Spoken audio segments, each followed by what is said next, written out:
What do we do in the classroom? Well, I don't have this particular handout because this gets into the aesthetics of what we do, but this is what I teach. I'm in the classroom teaching jazz improvisation. We go into the nitty-gritty and I approach it by modes. Kids are a little advanced by the time they reach this class so that they have their keys down and they understand how we pull from key signatures and expand our scales. I also go into, this is a three-part type class where we're touching on jazz improvisation. We get into jazz keyboard harmony, both two-handed voicings.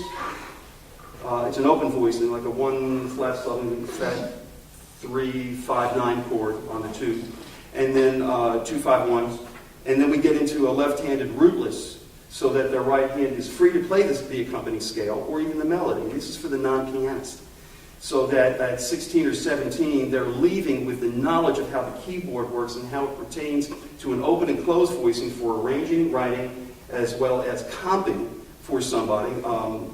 If they're not a pianist, if they're a trumpet player, they can still sit down and comp. Lastly, we go into the history of jazz. I use some videos for that, and I also show performances by great jazz artists so that they can take the application here and see it put to a live event. The history of jazz is also accompanied by articles that I wrote when I had a column for the Hattiesburg American. I was able to put together a complete series on the history of jazz, and I use this in the classroom as well as a handout, a booklet to go back to so that they know the main folks who made this business of music what it is today. And it gives them a quick synopsis of what it's about. Well, that's what we do at Booker T. The last thing I wanted to touch on as far as the curriculum goes, I've been very fortunate to be part of about 17 recordings that we've done at the school. I've been there 27 years, and if you do the math, you obviously recognize that we don't record every year. I think it's very, very important that we put our best foot forward. We don't put out an album. We may record. I remember we record every year because that's the recordings that we use for Downbeat Magazine for the Downbeat Student Music Awards. But what we do is we take the best recordings and we produce those into a CD, because he's going to be here a lot longer than I'm going to be here. And it's obviously going to be something that people are going to listen to for many years to check out what the success was of our students. It's a lot of fun. It's a good gig. I think it's very, very important as an educator to promote our programs with Peel. Why is that? Well, if we take our students to the Monterey Jazz Festival, the Music Fest USA, and so on, somebody's there to cover. Usually it's Frank Alkire or Jazz Ed Magazine or one of the main industry magazines.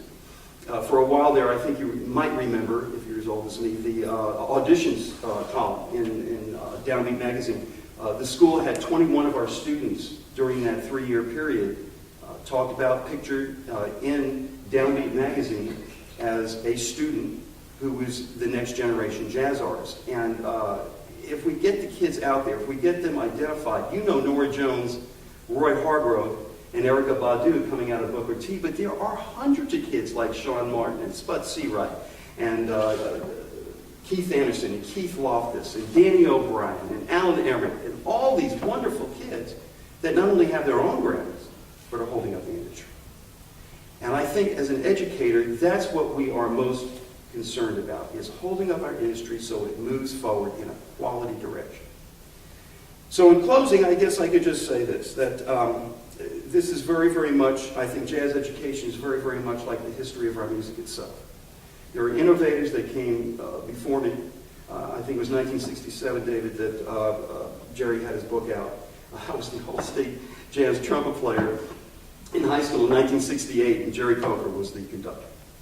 And on the first break, he came up to me and he says, Lord, have you thought about where you want to go to college? I said, well, I'm thinking about it. I don't know exactly where I'm going to end up. He says, well, I'm at the University of Miami now, and we can do business here. And I said, let's do some business. I ended up at the University of Miami.